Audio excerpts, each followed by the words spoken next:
What's up mga kapatid? Nagbabalik na naman si Boss Lucio at dito sa video na to meron na naman akong ituturo sa inyong napakatindi, libre para mas lalo ninyong mapaganda ang inyong mga streaming layout or ang inyong mga streaming setup. So gusto mo ba nito yung auto framing? So kahit saan ako pumunta, sinusundan tayo dito ng ating webcam, camera, kahit ano pa mga kapatid natin. Okay? So tara, umpisa na natin.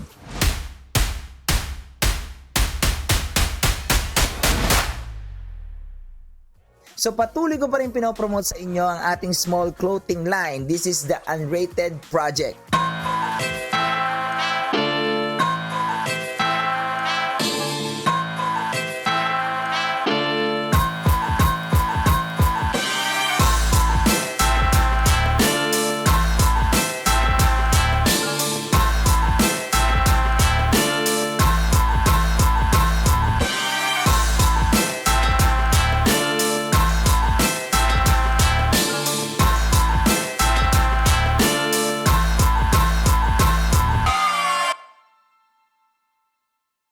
So ito siya guys, this is my merch, this is the main logo, available dito ang kulay white and kulay black. And pagdating naman sa high risk, available ang black and white, khaki and mint. Para mas maging updated kayo sa mga collection or sa mga design pa na i-release ko and sa mga available sizes, you can check my page mga patid, Unrated Project or nasa description box. And again mga patid, kung patuloy na nakakatulong sa inyo si Boss Lucio sa pagbibigay ng mga tips, strategy, and pagbibigay ng idea pagdating sa technology, baka naman guys, pwede ko naman maasahan sa inyo ang like, share, and comment, and subscribe dahil libre lang yan guys para ma-achieve na natin ang 100k subscriber. So tara, balik na tayo sa ating topic. So itong tutorial na to gumagana lamang sa OBS Studio. Hindi po ito gagana sa mga ibang streaming software. That's why I love OBS Studio kasi po pwede mong gawin lahat dito talaga. But first, you need to download itong mga ipapakita ko sa inyo, especially the Stream Effects. So punta lang kayo sa inyong mga Google, tapos po i-type nyo po dito Stream Effects. So ngayon makita nyo po dito guys yung pangalawa,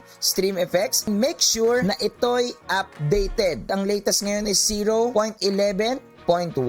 So go to download and mga kapatid, makita nyo po dito sa baba yung mga available download guys. Okay, available siya sa Mac OS, Ubuntu, Linux guys, and Windows EXE. So guys, click that and after that mga kapatid natin, install to your PC. So sobrang daming pwedeng maitulong sa atin ng Stream Effects. You can check my video guys about using the Stream Effects mga kapatid natin or nasa description box. So guys, sobrang helpful niyan. Sobrang dyan nag-i-step up yung aking live streaming. Next natin, dapat dito ay meron kang GPU, at least 2000 series or 3000 series. Yes guys, kailangan po talaga para ma-activate itong auto framing. So meron ka niyan, napaka-simple lang. You need to go to NVIDIA website. Dito sa NVIDIA website mga kapatid, makita nyo po dito yung video effects and AR effects. You need to download that guys, okay? Makita nyo naman dito if 30 series, 30 series, 30 series, or 20 series, 20 series, 20 series. So guys, the video effect mga kapatid natin and AR effect guys, ang need nyo i-download. Again, kailangan nyo pong i-download yung pareho and then install to your system unit. And then that's it. We're ready to go. So after that, we open the OBS Studio. So open your camera, your webcam, or kahit ano guys, basta camera, okay, webcam. Lahat dito ay po pwede. So go to your sources, right click, and then you see the filters.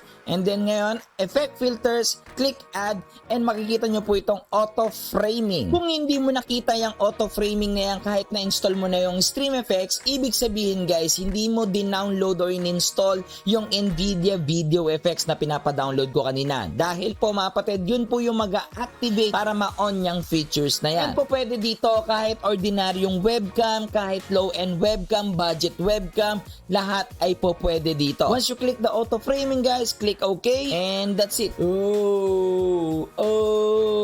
Gumagana na agad siya. Pwede nyo siya ditong galawin. The smoothing mga patid, syempre yung smooth ng transition. So guys, ayan siya, pwede nyo galawin. And then dito sa babang baba, makikita nyo dito guys yung provider. That's why nandito yung NVIDIA Face Detection. And guys, makikita nyo po dito sa debug kung bakit ka nasusundan. Okay? So yung square na yan, nakita nyo po ba yung mga square na yan guys? Ayan, yan. So guys, yan po yung reason kung ba tayo sinusundan. Okay? So click debug guys para umandar yung auto framing. Yes.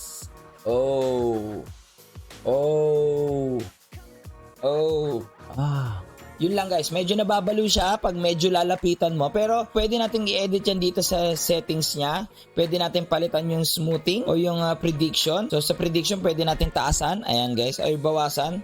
or taasan nyo guys. Depende guys. Pwede nyo laruin guys paano siya magiging smooth para sa inyo. And po pwede dito ang iba't ibang mga aspect ratio. Po pwede ang 1:1 pang TikTok kung gumagawa kayo ng TikTok guys. 16:9 para sa portrait po pwede rin guys. Susundan niya tayo. Not bad, di ba guys? Para naman dito syempre sa normal is 16:9. Ayos na ayos, di ba? Pero mas ayos na ayos yan kung naghahanap ka ng mga streaming layout, yung mga animated, yung high quality, yung gusto mo talagang totally mag-step up na yung streaming layout mo. Saktong-sakto ka dahil this video is sponsor ni Own.tv. Own.tv, nandito na ang lahat ng needs mo kung ikaw ay streamer or content creator. Pwede kang gumawa ng sarili mo dito mga badges or avatar. May mga iba't ibang overlays din para sa different platform, and ang lahat ng klase ng template meron dito para sa iyong streaming layout. Once na nakapili ka na, meron kang option if you buy a single or a package. But I must recommended na bilhin mo ang package dahil meron ka ng overlay,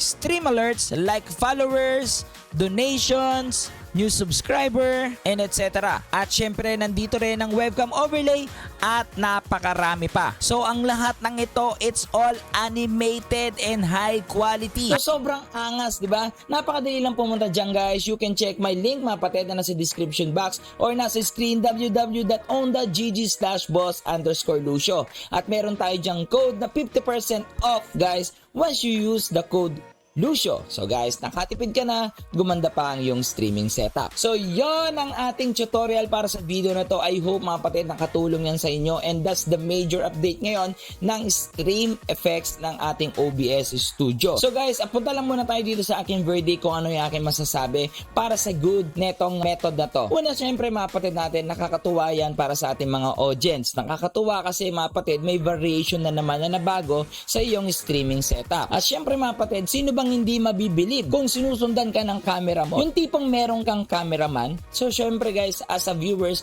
nakakatuwa yan para sa pinapanood nila. So maraming benefits ito para sa isang streamer. And ang maganda pa dyan, it's po pwede siya kahit sa budget webcam. Ang importante lang guys is meron kang GPU na RTX. So punta na tayo dito sa bad side. So sa bad side, nakita nyo naman guys dito na. So yun lang mga kapatid natin. I hope nagustuhan nyo itong tutorial na ginawa natin, and I hope nakatulong na naman si Boss Lucio para sa inyo. So again mga kapatid, road to 100k na si Boss Lucio. Kung gusto nyo pa makita ng mga streaming tips, PC build, unboxing, and tech review, don't forget to like, share, and comment, subscribe, at yung maliit na bell para lagi kang updated sa lahat ng ating video. And syempre, para mag 100k na si Boss Lucio. Again, I'm Luis D. Teves, aka Boss Lucio, ang inyong stream coach para sa inyong mga stream and tech problem. Happy streaming!